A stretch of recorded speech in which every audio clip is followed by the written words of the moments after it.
Hello students, आप सभी कैसे हैं। उम्मीद करता हूं कि बहुत ही अच्छे होंगे। चलिए आज स्टार्ट करते हैं एक नया topic, electric field due to dipole at any general position. अभी तक हम लोगों ने डायपोल के कारण एक्सियल पॉइंट पर इलेक्ट्रिक फील्ड इंटेंसिटी चेक किया। उसके बाद इक्वेटोरियल पोजीशन पर इलेक्ट्रिक फील्ड इंटेंसिटी चेक किया। अब किसी भी एक जनरल पोजीशन पर हम लोग डायपोल के कारण कितना इलेक्ट्रिक फील्ड इंटेंसिटी होगा और उसका डायरेक्शन कौन सा होगा, ये हम लोग चेक करेंगे। तो चलिए स्टार्ट करते हैं।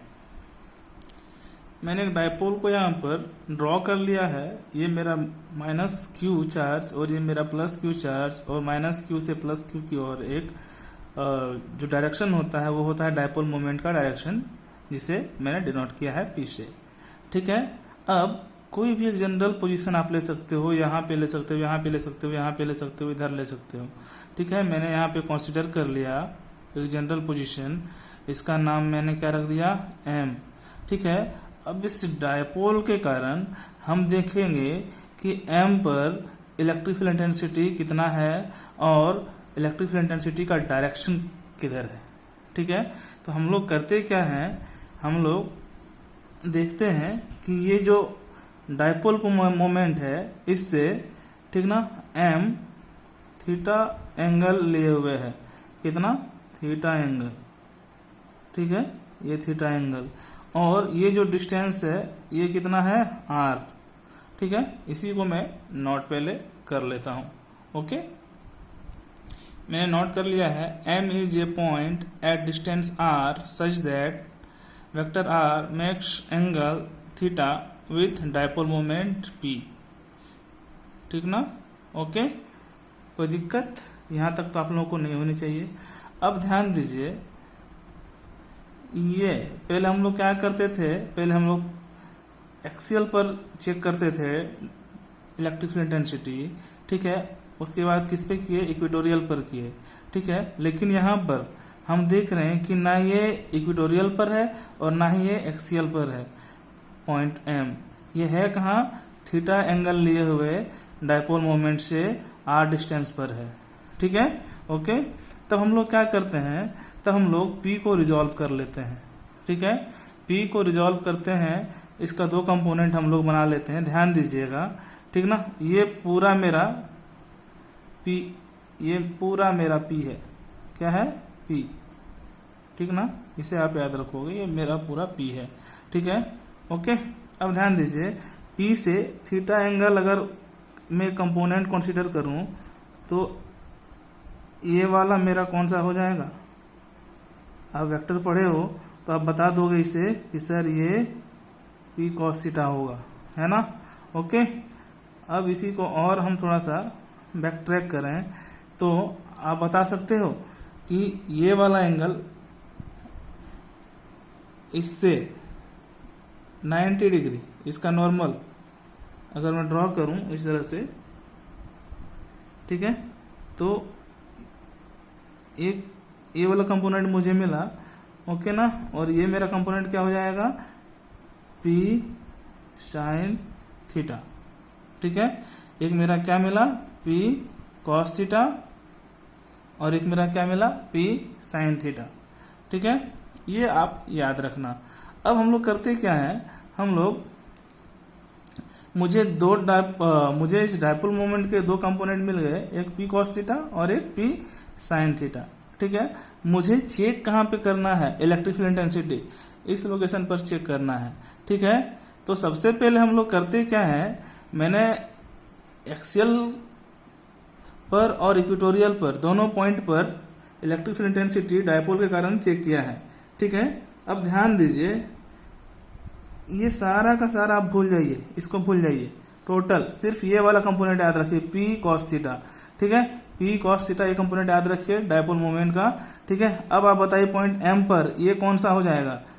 ठीक है। तो ये एक्सियल लाइन हो जाएगा। ओके, है ना। तो हम लोग इसी को नोट कर लेते हैं। ओके, चलिए नोट करते हैं। देखिए उसी को मैंने नोट किया है। ठीक है। एलोंग आर कितना मेरा, p cos theta. Along r, r के एलोंग कितना, कौन सा कंपोनेंट वो मिला, p cos theta. Normal to r, r ये मेरा है इसके नॉर्मल, हमको कौन सा मिला, तो हमको पी साइन थीटा मिला, ठीक ना। ओके, आप नॉर्मल बना लेना इसको। ओके, तो अब हम लोग चेक करते हैं एम पॉइंट पर, पॉइंट एम जो मेरा है यहाँ पर, ठीक ना। M is an axial line of p cos theta, hence E axial electric field intensity at axial point, जो हम लोगों ने डायपोल मोमेंट के लिए चेक किया था उसी को हम लोग लिख देंगे, ठीक है। ओके, तो उसी को नोट करते हैं। और वो था मेरा कितना, तो वो मेरा था 2p, ठीक है। लेकिन यहाँ पर डायपोल मोमेंट का कौन सा कंपोनेंट हम लोग ले रहे हैं, p cos थीटा, इसलिए ये कौन सा हो जाएगा मेरा dipole moment, 2p cos theta. Okay, अब बताइए 4 pi epsilon naught r cube लिख सकते हैं। इसी तरह से हम लोग ये भी लिख सकते हैं कि m is an equatorial line of p sine theta, ठीक है। इक्वेटोरियल लाइन पर इलेक्ट्रिक फील्ड इंटेंसिटी कितना होता था, तो वो होता था, बताइए कितना होता था, तो होता था डायपोल मोमेंट, ठीक है। लेकिन इक्वेटोरियल के लिए ध्यान दीजिए, इक्वेटोरियल के लिए कौन सा कंपोनेंट यहाँ पे मैंने सिलेक्ट किया है, पी साइन थीटा, ठीक है। तो कौन सा डायपोल मोमेंट हम लिखेंगे, पी साइन थीटा, ठीक है। ओके, ये लिखने की नौबत क्यों आई, क्योंकि थीटा कितने एंगल्स लिए हुए है डायपोल मोमेंट से, सॉरी मैं थोड़ा सा उल्टा बोल दिया, डायपोल मोमेंट पी से पॉइंट एम कितना एंगल लिए हुए है, थीटा एंगल लिए हुए है, ठीक है। इसलिए उसको मैंने दो पार्ट में रिजॉल्व किया, एक कॉस थीटा और एक sine theta, P cos theta और पी साइन थीटा। इसीलिए एक्सियल के लिए ये वाला लाइन, तो ये पी कॉस थीटा, इक्वेटोरियल के लिए, ठीक है, इसके इक्वेटोरियल, तो इसके इक्वेटोरियल अगर लेंगे तो ये 90 डिग्री पे आएगा, ठीक ना, तो ये पी साइन थीटा आएगा, है ना। तो वही इक्वेटोरियल मैंने लिखा है यहाँ पे, p sine theta 4 pi epsilon naught r cube. Okay, अब ध्यान दीजिए मेरा एक्सियल और इक्वेटोरियल के लिए फॉर्मूला तैयार है, ठीक है। ओके, अब हम करते क्या हैं, अब हम इस लोकेशन पर वेक्टर ड्रॉ कर लेते हैं, ठीक है, इलेक्ट्रिक फील्ड इंटेंसिटी का वेक्टर ड्रॉ कर लेते हैं, ठीक है। अब बताइए ये एक्सियल लाइन पर, ठीक है, एक्सियल लाइन पर ये डायपोल मोमेंट का डायरेक्शन, ठीक है, दिख रहा है ना पी कॉस थीटा। तो एक्सियल लाइन पर डायपोल मोमेंट डायरेक्शन के अलोंग ही मेरा क्या होता था, इलेक्ट्रिक फील्ड इंटेंसिटी ई एक्सियल लिख सकते हैं, ये डायपोल मोमेंट का डायरेक्शन, ठीक है। और अगर ये मेरा एक्सियल लाइन है, ये मेरा एक्सियल है, तो इक्वेटोरियल पर जो होता था मेरा इलेक्ट्रिक फील्ड इंटेंसिटी का डायरेक्शन, वो डायपोल मोमेंट के जस्ट क्या होता था, अपोजिट और पैरेलल, ठीक है। तो डायपोल मोमेंट का डायरेक्शन आप देख रहे हो पी साइन थीटा, ठीक है, तो इसके अपोजिट और पैरेलल इस लोकेशन पर हम लोग ऐसा बना सकते हैं ना, ये इलेक्ट्रिक फील्ड इंटेंसिटी का डायरेक्शन दिख रहा है आपको। तो हमने ऐसा ही ड्रॉ किया है यहाँ पर, देखिए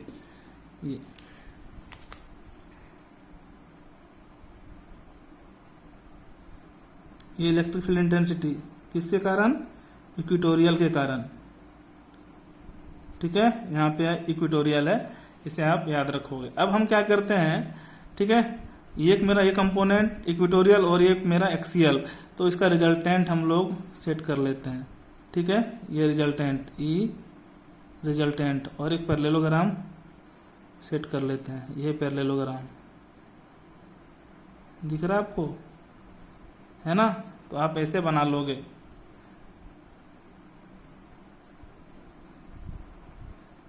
ये पैरेललोग्राम मैंने सेट कर लिया, ठीक ना। अब ये मेरा ई रिजल्टेंट, ये ई रिजल्टेंट, ठीक है, फॉर्मूला लगा देते हैं रिजल्टेंट का। ओके, तो ई रिजल्टेंट कितना होगा, वेक्टर आप लोगों ने पढ़ा है, बताइए। Hence E resultant is equal to, बताइए,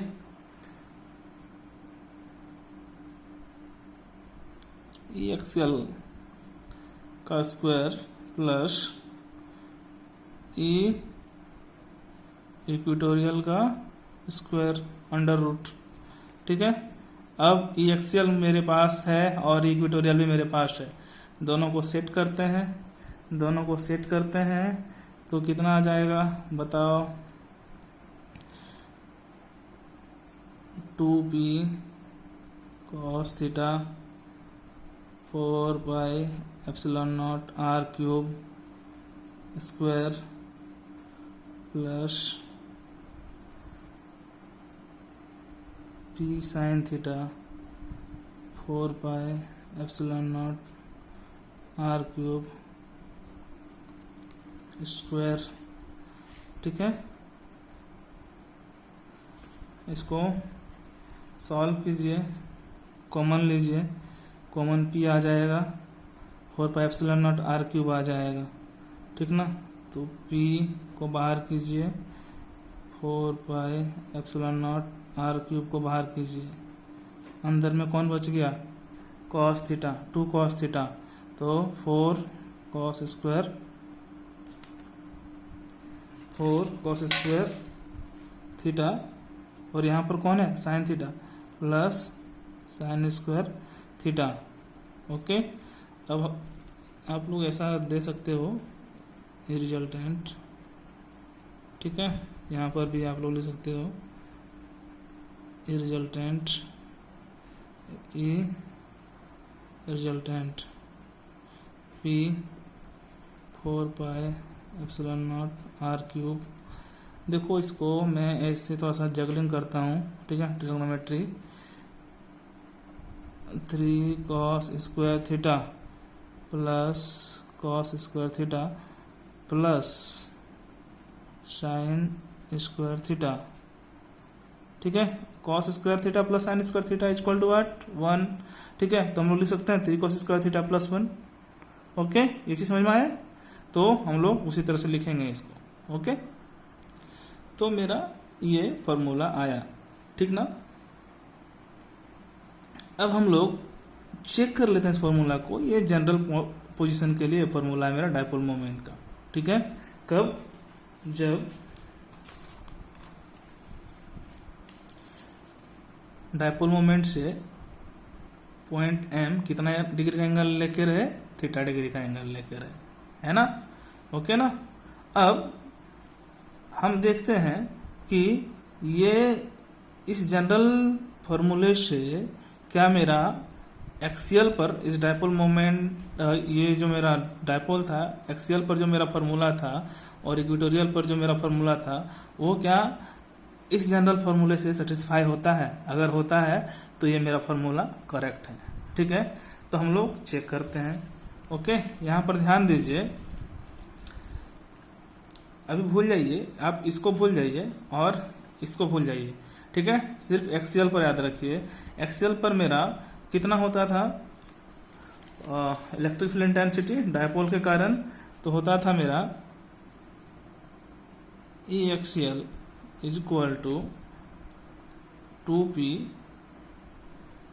upon 4 pi epsilon naught r cube. अगर ये फॉर्मूला आ जाए, ठीक है, ओके, तब हम लोग समझेंगे कि इस जनरल पोजीशन पर जो मैंने इलेक्ट्रिक फील्ड इंटेंसिटी चेक किया है वो मेरा करेक्ट है ना। तो चलिए चेक करते हैं। ध्यान दीजिए, यहाँ पर डायपोल मोमेंट के अलोंग ही मेरा क्या है, इलेक्ट्रिक फील्ड इंटेंसिटी का डायरेक्शन है। ठीक है, ये चीज आप याद रखोगे। तो आप बताओ थीटा कितना डिग्री का एंगल लेगा डायपोल मोमेंट से, तो थीटा का वैल्यू हो जाएगा 0। ठीक है, और cos 0 का वैल्यू कितना, तो cos 0 का वैल्यू अब बताओ कितना होता है, यहाँ पे रख दो cos 0 का वैल्यू 1। ठीक है, cos 0 का वैल्यू जैसे आप 1 रखोगे तो 3 + 1 कितना हो जाएगा 4, और 4 को इस रूट से बाहर लाओ तो कितना हो जाएगा 2p। कितना है एक्सियल पर 2p 4πε0 2p अपन 4πε0 r³। समझ में आया है ना? ओके, अब ध्यान दो इक्वेटोरियल पर कितना होता था, ठीक है। अभी इसको आप भूल जाओ, सारा कुछ भूल जाओ, सिर्फ इक्वेटोरियल पर याद रखो। तो इक्वेटोरियल पर ये डायपोल मोमेंट और इक्वेटोरियल पर कितना एंगल बनता था, 90 डिग्री। ये इक्वेटोरियल लाइन था, ठीक है, जो बाइसेक्ट करता है डायपोल को। ओके, ये इक्वेटोरियल लाइन कर सकते हैं इसको, ये इक्वेटोरियल लाइन दिख रहा है आपको, ठीक है। मैंने ऊपर लिया था, आप चाहो तो नीचे भी ले सकते हो, कोई दिक्कत नहीं है ना। तो कितने डिग्री का एंगल, डायपोल मोमेंट से 90 डिग्री का, ठीक है। अब यहाँ पे वैल्यू रखो, cos 90 का वैल्यू कितना, 0, 3 × 0 कितना, 0। ओके, 0 + 1 = 1। तो कितना मेरा फॉर्मूला आएगा, p/4πε0 r³। तो ये इक्वेटोरियल पर होता था मेरा, ठीक है। समझ में आ रहा है ना बात? ध्यान से इस वीडियो को पॉज करके, ठीक है, एक बार फिर से रिवर्स करके सुनना, दिमाग में सेट हो जाएगा। ओके, तो ये जनरल पोजीशन पर मेरा, ठीक है, जनरल पोजीशन पर जो मैंने निकाला है electric field intensity due to a dipole, ये मेरा जो फॉर्मूला है करेक्ट है। ओके, अब बात करते हैं ये रिजल्टेंट इलेक्ट्रिक फील्ड इंटेंसिटी का डायरेक्शन। ये देखो आप, ओके, देख रहे हो ना, इधर ना इधर, ये रिजल्टेंट का डायरेक्शन, इलेक्ट्रिक फील्ड इंटेंसिटी का डायरेक्शन ये वाला है ना। ध्यान दीजिएगा, अभी मैं इसे तो ऐसा कंप्लीट करता हूँ, ध्यान देना, ठीक है। ये मेरा डायपोल है और डायपोल पर इक्वेटोरियल पर इलेक्ट्रिक फील्ड इंटेंसिटी का डायरेक्शन ये वाला था, ठीक है। एक्सियल पर पी के अलोंग था, दिख रहा है, पी के अलोंग था। जनरल पर ऐसा आ गया, है ना। ओके, और यहाँ पर ये भी एक्सियल है, तो एक्सियल पर पी के अलोंग ऐसा आएगा, ठीक है। ओके, और ये इक्वेटोरियल पोजीशन यहाँ पर भी है, तो इक्वेटोरियल पर क्या होता है, डायपोल मोमेंट के जस्ट अपोजिट होता है, डायपोल मोमेंट के जस्ट अपोजिट, ठीक है। तो आप बताओ, अगर यहाँ पर मैं जनरल लूं तो ऐसा आएगा, ठीक ना। ओके, अब आप बताओ कि अगर इसको मैं पूरा कंप्लीट करूं, ये सारे के सारे को मैं कंप्लीट करूं, तो मुझे क्या दिख रहा है, तो मुझे एक इस तरह का लाइन मिलेगा, है ना। मुझे यहां से एक इस तरह का लाइन मिलेगा, और यही फील्ड लाइन क्या है, इलेक्ट्रिक फील्ड लाइन है। क्या है, इलेक्ट्रिक फील्ड लाइन, ठीक है। तो डायपोल से ये प्रूफ हो जाता है कि इलेक्ट्रिक फील्ड लाइन जो होता है वो पॉजिटिव चार्ज से निकलता है और नेगेटिव पर क्या होता है, टर्मिनेट होता है, ठीक है। ये चीज समझ में आ रही है ना। ओके, तो यहां से प्रूफ होता है, ठीक है। अब हम बात करते हैं कि ये रिजल्टेंट जो मैंने जनरल पोजीशन पर निकाला था, ठीक है, अगर ये वाला एंगल अल्फा हो, ये एंगल अल्फा हो, तो ये कितना, ये 90 डिग्री, ठीक है। अगर ये 90 डिग्री है तो आप बता सकते हो ये वाला पोजीशन किसका है, तो ये वाला पोजीशन इक्वेटोरियल का है और ये एक्सियल का है ना। ये एक्सियल का और ये इक्वेटोरियल का। तो आप बताओ डायरेक्शन ऑफ रिजल्टेंट, यहां से हम चेक कर सकते हैं, तो डायरेक्शन ऑफ रिजल्टेंट बिल्कुल चेक कर सकते हैं। तो डायरेक्शन ऑफ रिजल्टेंट हम लोग चेक कर लेते हैं, ठीक है। तो उसी को लिख देते हैं, डायरेक्शन ऑफ रिजल्टेंट। तो डायरेक्शन ऑफ रिजल्टेंट क्या हो जाएगा, ठीक है। मेरे पास कौन कौन से हैं, मेरे पास एक्सियल है, इक्वेटोरियल है, ठीक है। ध्यान दीजिएगा, ऐसा है ना, ये अल्फा, ठीक है, और ये मेरा इक्वेटोरियल ये वाला, ओके, और ये मेरा एक्सियल, ठीक है। तो मेरे पास P है और B है, ठीक है। तो मैं ट्रिग्नोमेट्री का कौन सा फॉर्मूला यूज करूं जिसमें पी भी आ जाए और बी भी आ जाए, तो tan लेना पड़ेगा। ठीक है, तो उसी को हम लिख लेते हैं यहाँ पे, tan alpha is equal to E equatorial upon E axial. ठीक है, और ई इक्वेटोरियल और ई एक्सियल को अगर हम लोग दोनों का वैल्यू को यहाँ पर रखें और उसको सॉल्व करें, ठीक है, तो मेरा जो वैल्यू आ जाएगा वो आ जाएगा हाफ tan थीटा। कितना आ जाएगा? Half tan theta. ठीक है, तो आप बता सकते हैं हमको alpha is equal to tan inverse half tan theta. ये क्या हो गया मेरा? डायरेक्शन ऑफ रिजल्टेंट, है ना। तो डायरेक्शन ऑफ रिजल्टेंट आप ऐसे चेक कर सकते हो। ओके, ये था आज का वीडियो। इसमें हम लोगों ने चेक किया electric field due to dipole at any general position, ठीक ना। और वहां से मुझे ये पता चला कि इलेक्ट्रिक फील्ड लाइन का जो डायरेक्शन होता है वो क्या होता है? पॉजिटिव चार्ज से वो स्टार्ट होता है और नेगेटिव पे क्या होता है? टर्मिनेट होता है। ओके, आई होप आपको वीडियो समझ में आया होगा। अपना ख्याल रखिए, अगला वीडियो बहुत ही जल्द आएगा। Thank you.